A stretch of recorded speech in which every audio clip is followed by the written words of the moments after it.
Welcome once again to Breakfast Central. We begin with new updates regarding Nigeria's economy. The Nigerian National Petroleum Company Limited has secured an emergency $3 billion crude oil repayment loan, which is aimed at stabilizing the Naira. Now, in a statement made on Wednesday, the NNPC Limited said it secured the crude for cash funding from African Export-Import Bank, Afrexim Bank as it's called, and its headquarters in Cairo, Egypt. The oil for cash loan is meant to be used to support the Naira as it continues its free fall and also to stabilize the foreign exchange market. We're joined this morning by Mr. Joshua Akimbajo. He is the CEO of Numove Quest Limited and is also a seasoned economic analyst. Good morning and thank you very much for joining us. Thank you very much. Good morning, audience. All right. Different people on different sides of the divide, some excited, some disappointed, whilst on the one hand, some argue that this is a great idea because crude oil repayment is one of the options in the oil and gas sector. There are others who think that the NNPC is maybe usurping its authority and it shouldn't be making monetary policies. We'd like to find out what your thoughts are on this new update and which side of the divide you probably are on. Well, thank you very much again. I think we need to be clear about the objective, and that is what is very key here. It is not, we should remind ourselves that it's not the first time that this sort of loan structure will be carried out by Nigeria or by NNPC. It's been done before, and it was quite smooth and quite favorable to Nigeria. First and foremost, we need to understand why this is even happening. It's a case of demand and supply of forex, and you don't want to go into that free fall, which puts the nation in a very terrible situation. So NNPC going for this and structuring this loan is actually favorable for Nigeria. It's a crude base loan. It's not like putting some pressure on other assets that you have. So it makes it a lot easier for the nation to actually have forex from this point of view. So Afrexim Bank loan is quite, I think it's relatively straight and easy. We should actually be happy that we have this sort of structure, carried out for us and been able to put in place to help the economy and to revive our currency. Well, I think one thing that is still missing is clarity on if the NNPC as a limited liability company should be taking these type of risks on behalf of the Nigerian government. A lot of Nigerians would understand it different. If the Nigerian government, of course, wants to stabilize its Naira, you should figure out ways to do that instead of the NNPC, which is supposed to be, a limited liability company to be taking, these burdens upon itself. So can you provide some clarity as to why it is okay that the NNPC, of course, takes on this responsibility? The question is actually who owns NNPC?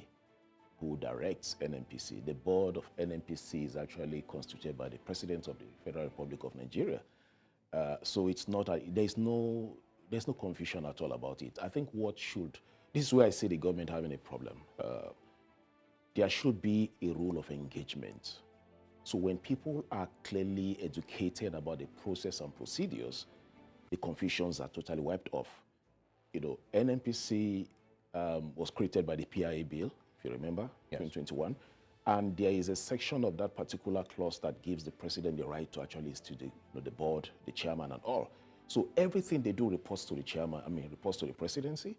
And there's nothing that is without the knowledge of even the Minister of Finance, even though we know that we don't have one currently. So what it also means is that all the process and procedures, all the structures, none of it went without the knowledge of the presidency. If you get the point I'm making. So it's not like an independent position that was held. When one was done 2 years ago with the same Afrexim Bank, but this time it was in Durban. This one was just done in Egypt. Now what happened there was simply straight and clear. The presidency was aware, the Minister of Finance was involved. You understand? So I think that is where clarity needs to be made. The government needs to let people understand how this thing works. It's not like NNPC just take a unilateral decision and say they're going to bring money for the government. No. That is where we have to have the clarity in terms of understanding. All right. Are we also sort of now backtracking or going back to, if we look at how we got here, we see that, first of all, it was the announcement of the removal of subsidy, a policy that many argued was a great policy but was ill-timed. Are we going to say now that, are we now all collectively agreeing that it was a bad time for the subsidy policy to be for subsidy to be removed? And also, do we have details as to what exactly are the requirements for this loan crude repayment? Like who gets the crude, what are the terms and the conditions for the repayment, the duration of repayment? Are we expected to get the details of all this as well? Without holding brief for the government, because I don't even work for them, I don't even know who and who is there at the moment. But this is what happens. First and foremost, it's not a backtrack on the policy of oil subsidy removal. That's one. We need to be clear about that. The subsidy is gone. Number two, was it the right decision to have taken immediately the presidents got on board? We need to also understand that there was no subsidy even when he came on board, because in the subsidy is actually captured in the appropriation bill, which is the budget. We understood clearly that there was no subsidy in the budget, so there was no provision for it. He announcing it, for me, I felt, was trying to just say what is already obvious, which was not told to the world, that look, this thing is not there again. So at the moment, what we find is that the government is only showing up the forex position of Nigeria, because, the way it is actually a case of demand and supply, like I said earlier. But there was a lack of supply. And when you have that situation and you have demand, so the few people who have, what you tend to have is that they want to hoard. And that is where the problem of maybe the value skyrocketing and Naira going on the free fall or devaluating happens. But at this point in time, there was nothing like that. It doesn't actually, there's no negativity on this. I think the positive we should look at is, as the money comes on board, what they are using now is to show it up in terms of the timeline of repayment, which is not like physical cash going back to those guys. It's a case of transaction on crude, okay? And in fact, the previous ones they've done, this is even smarter. Previous loan structure with Afrexim Bank is such that when the crude is sold, Nigeria don't get value from the profit. But in this case, when the crude is sold, in other words, if the price go higher and there's more profit, more comes to Nigeria from this current position that has structured. And I think that is what we need to get and need to understand. And that is why I said that the role of engagement with the government is poor. Someone needs to actually come and address the nation and say, this and this is how it's going to be, and this is the timeline or the timeline is going to take. And that will help ease the whole confusion that is out there. Some of us know a bit more of this because of the little bit of insight we've done to understand how it works, if you get the point I'm making. It's a very favorable structure that I've done. The 3 billion, the previous one was 1.4 billion, if I'm not mistaken, about 2 years ago, over a year ago. This is 3 billion. These have a position that aids the country. So if there's a profit on the sale, let's say they are getting it at this point at 15 Naira, just by example, and the price eventually drops to 100 Naira when they are now selling, when the crude is now made available, the difference in that profit will still be shared by Nigeria. In other words, these guys are not locking down the entire profits, and that's a beauty that I see in this one. There's still, of course, generally, I think one of the biggest challenges, like you said, is, a communication gap between government and, citizens. Yeah. There's a ton of questions that, need to be answered. Whether they will be answered or not, nobody knows. The conversation concerning subsidy is still very, very in the dark, whether we truly have suspended subsidy or not. If you ask, a lot of people about what the current landing cost is, the lack of clarity on that might point you to the fact that maybe really haven't ended subsidy. But I also want to talk about well, once again, with lack of clarity, we wouldn't know, but time frames. And I saw someone describe this as taking Viagra for erectile dysfunction. It would only last for a while, and then what happens when you're done with the $3 billion? Do we seek another $3 billion, or maybe $5 billion this time? Is there any clarity as to what the $1.4 billion you spoke about that we took 2 years ago? How did that help? How long is this $3 billion going to help, to strengthen or stabilize or, give, some back into the Naira? And what happens when it's done? What are we going to do next? So these are temporary solutions. I mean, in my opinion, and I don't know if you agree with that. I agree with you on 2 points. Number one, communication beats. And number two, it's a short-term, it's a stopgap. Communication, why we say that we've the rule of engagement is not yet strong, or it's not strong enough. We should actually give credit to these guys since they came on board. You will also agree with me that the level of communication they've had so far, I mean, I shouldn't be speaking for them, like I said, but I have to at this point in time because I'm not in the system. But I see the level of communication from the very outset, and your engagement with them has also been fantastic. And when I say you know, I mean the media. It's been consistent. So for this one that I said the rule of engagement wasn't clear, this happened between yesterday and today, or 2 days, let's say in the last 48 hours. That's where I expect that it should come out. So I want to believe that if going by the antecedents, we should expect to see someone come and give us clarity in terms of when, how, where, and all those details in terms of how the loan is going to be. Let me just quickly jump in here. Clarity based on truth. Yeah, and All details. right, because you know, I mean, if it's based on explanations, there's a ton of media aides that can come and use big words on television, and tell Nigerians how roads are going to be fixed by so and so time. I remember interviewing a couple of them years ago, and they made a ton of promises about how much better Nigeria will be like Dubai after Buhari's tenure. They're hanging around now with their tail between their legs. But the thing is, well, I just wanted to jump in there. When you're talking about clarity, it has to be based on truth. So I like to think in compartments, and I like to give people benefits of doubts.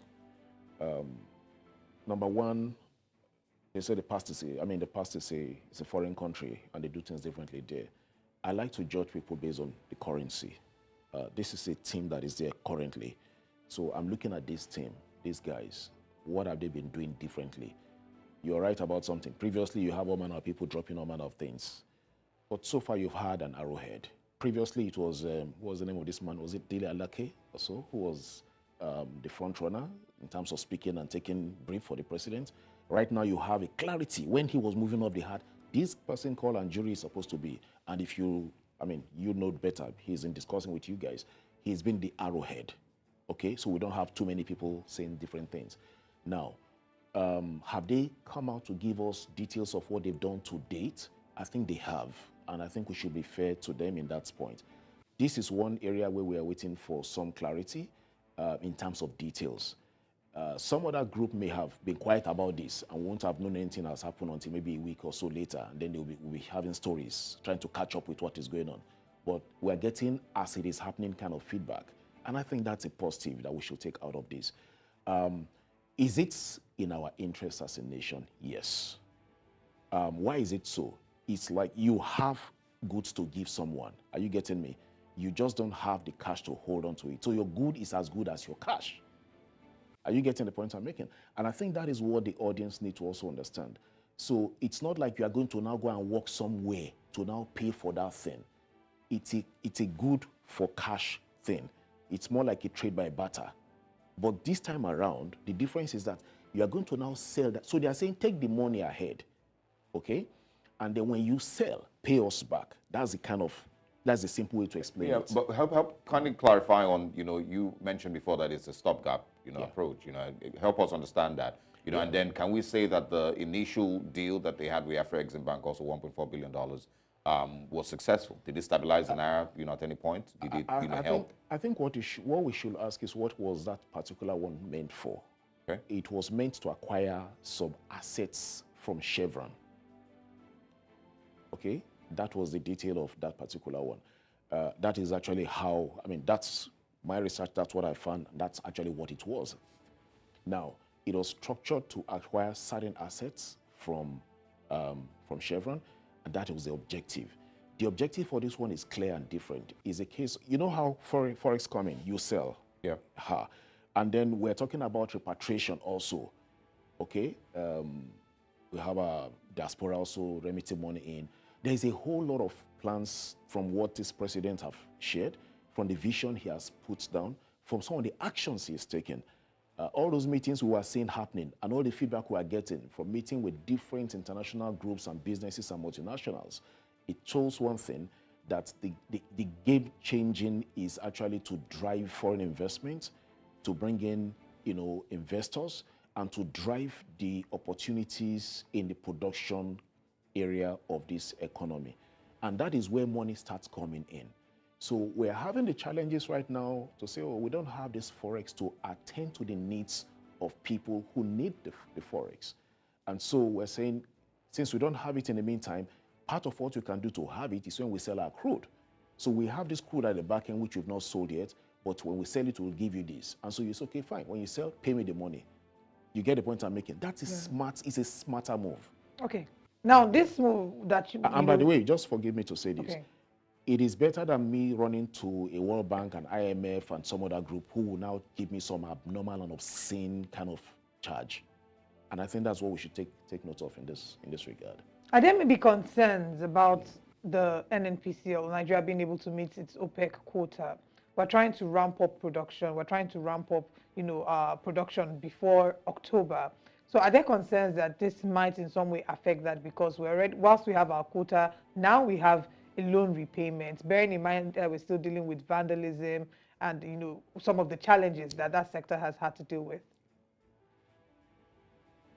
I don't see a problem with it, actually. I think in terms of the plan, the way the loan is structured from what we've seen so far is targeted at that same production base. October is just 1 month because, September, we're already in September, really, to be fair with ourselves. So we're in September already, and what it means is, what are the production plans? What's the production line? So this is a detail that, like I said, part of what they need to now help us to understand. And again, I can't hold brief for them on this particular one because they need to come out and say, look, this is our current production quota, this is what we're doing to meet that production quota, and this is how we plan to make these payments. And I think clarity will be made from there. We certainly hope that we get like a clearer picture of what the details of this, loan is, and we hope that as the days unfold, we'll get a brighter picture about that. Thank you so much for joining us this morning. Thank you very much. Thank you for having me.